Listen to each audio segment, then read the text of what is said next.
I'm Dale Waxler, and I have spent the majority of the past 47 years in my shop building and rebuilding 2- and 4-wheel artifacts for the sake of history. My building is full and my shop is overflowing with projects so rich in history, they are screaming at my conscience every day for new life. Yeah! Now follow me through the evolution of what I call real school, and we'll bring these bikes back to life.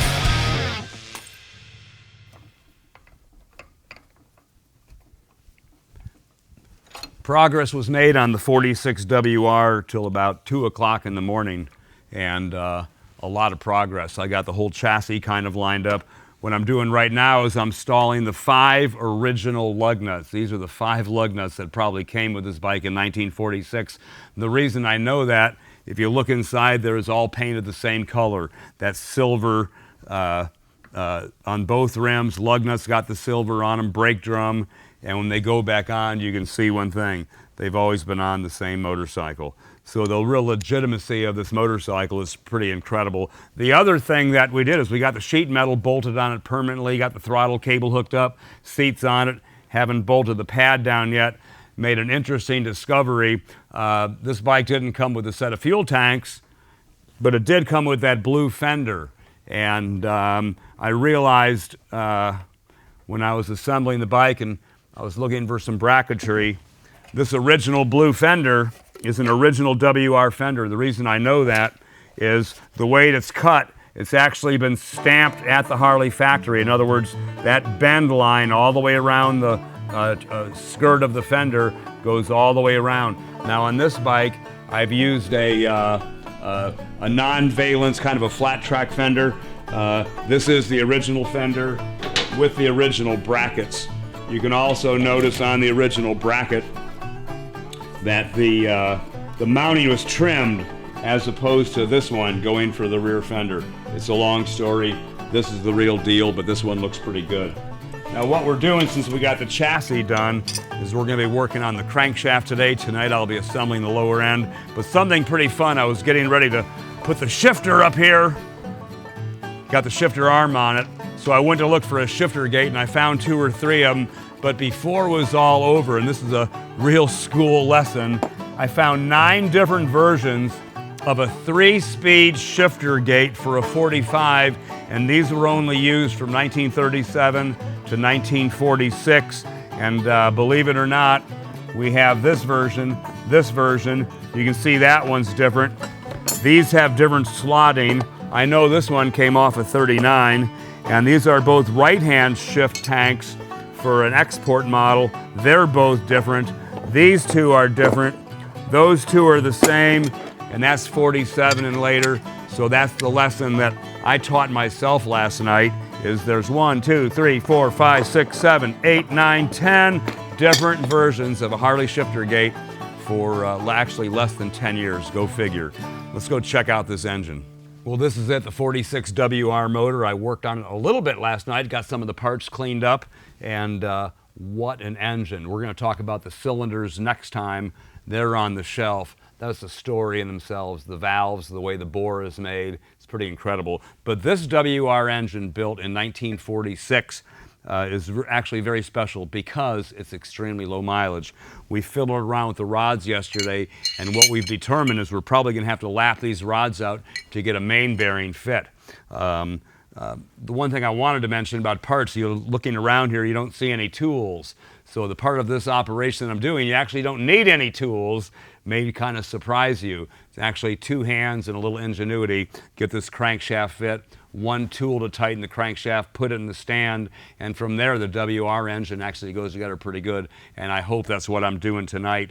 Now on parts availability, the ball bearing engine, you can still buy Timken bearings or Torrington bearings for the cam. What you can't buy are rod bearings, and you can't buy the original type crankshaft radial bearing. They have bearings that'll work, and plenty of people run various bearings, but this early version of a radial bearing located on both crankcases, impossible to find. The good news is the set on this engine was absolutely perfect.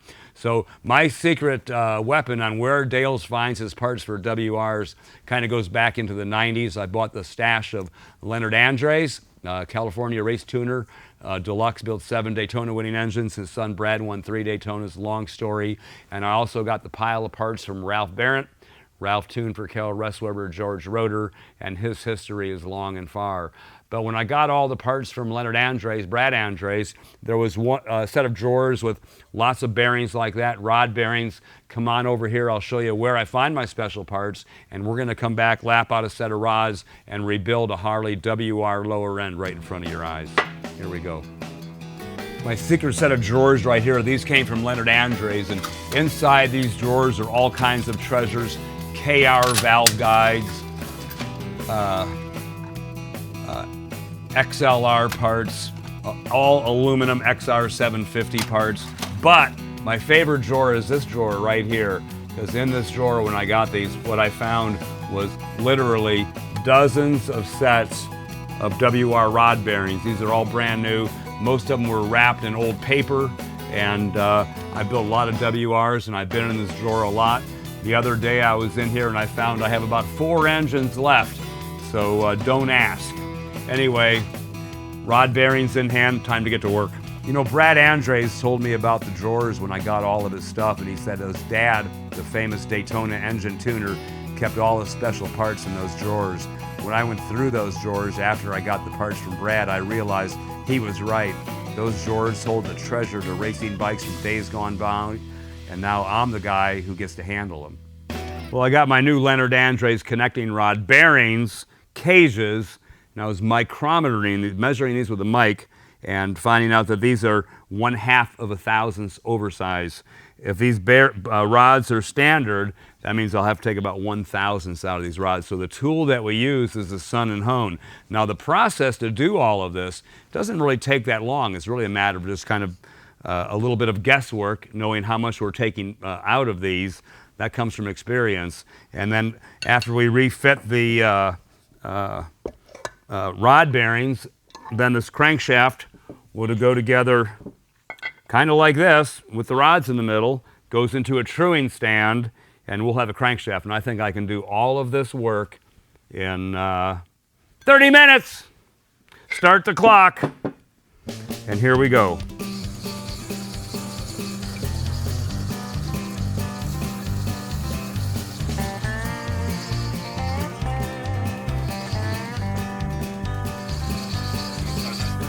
Yeah.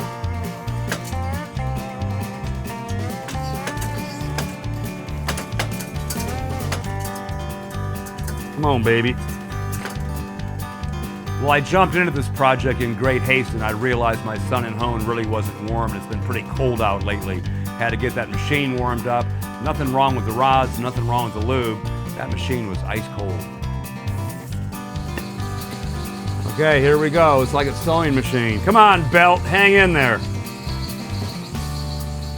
I got her spinning. Oh, she's warming up now. I think I'm there. Halfway done. Oh yeah. There's a little guesswork involved in this. When you're taking out 1/2 thousandths, that's not a lot.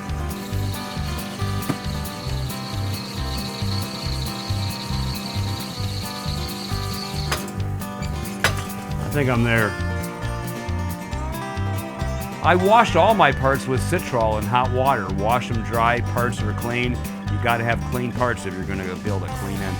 Yeah, this is the part where you wonder, did I do it right? And there's 2 parts to do I do it right. This is what's called a male rod, and that's what's called a female rod. You can see why. So here's the big test. Did I take the 1/2 thousandths out? Perfect. So with that being said, I'm going to put the entire set of bearings stacked up in the unit without spilling one or more. Okay, female rod goes to the rear. God, those are beautiful.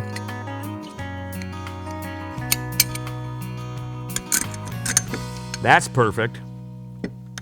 The other thing about this process is everything has to be clean, and I mean really clean. So when these flywheels go together, The only thing that holds these flywheels is this thing called a taper right here. So with a clean taper and a clean shaft and a good tight crank pin nut, this thing will never budge for a long time. Stack it up.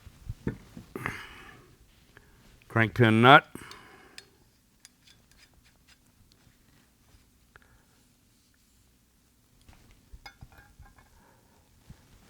Now this is where a little bit of preparation goes a long way before you put it in the press.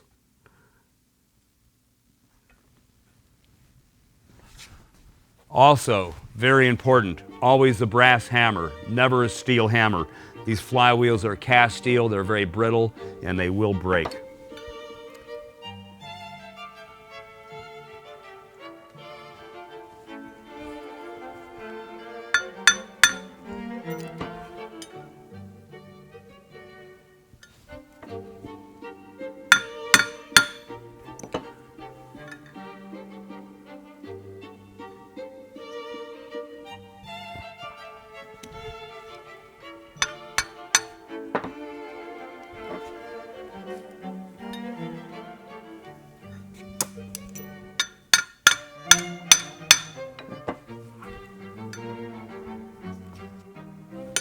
Too far. That was the one. Okay, here we go. Okay.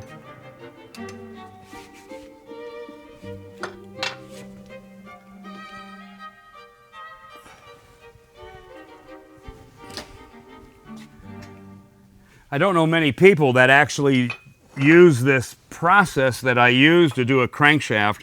There's various tools and jigs that you can buy. I've been always successful with this method for a long time. Let me tell you how long. I think I got this press in 1971. So we're pretty good old friends.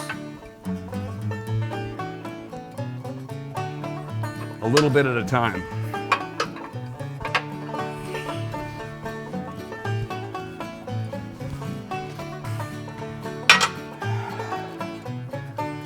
Now we're going to see if I did it. If you didn't get it right in the first try, the adjustment is a combination of hammers and chisels and clamps and all kinds of stuff that you wouldn't suspect. And we'll know here in just a second. Okay, the jig is set. And if the little needles move a lot, that's bad. If they don't move very much, that's good. If they don't move at all, that's great. That needle first. 3/1000ths on this side. 3/1000ths on the other side. And I think we might get this with one quick squeeze.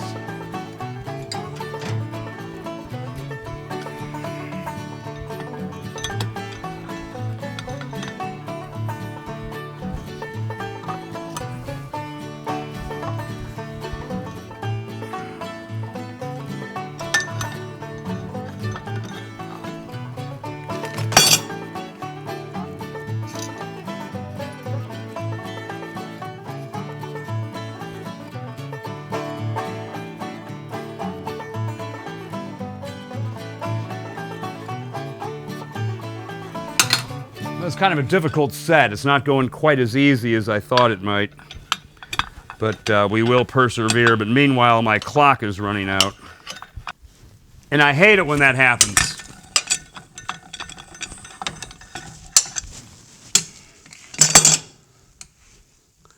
Tonight's a big night. I get to put that 46 lower end all together. Probably 5 or 6 hours. The crankshaft is actually pretty easy. Cleaning the parts, assembling those parts in all the proper order, make sure that bike starts on the first kick. And you wait and see, it's going to start on the first kick. Well, I think I got out of my 30-minute budget on the crankshaft true draw, but it came out great. What I'm going to do right now is I'm going to set the crank right inside the original flywheel with the radial ball bearing. This thing ought to drop right back in.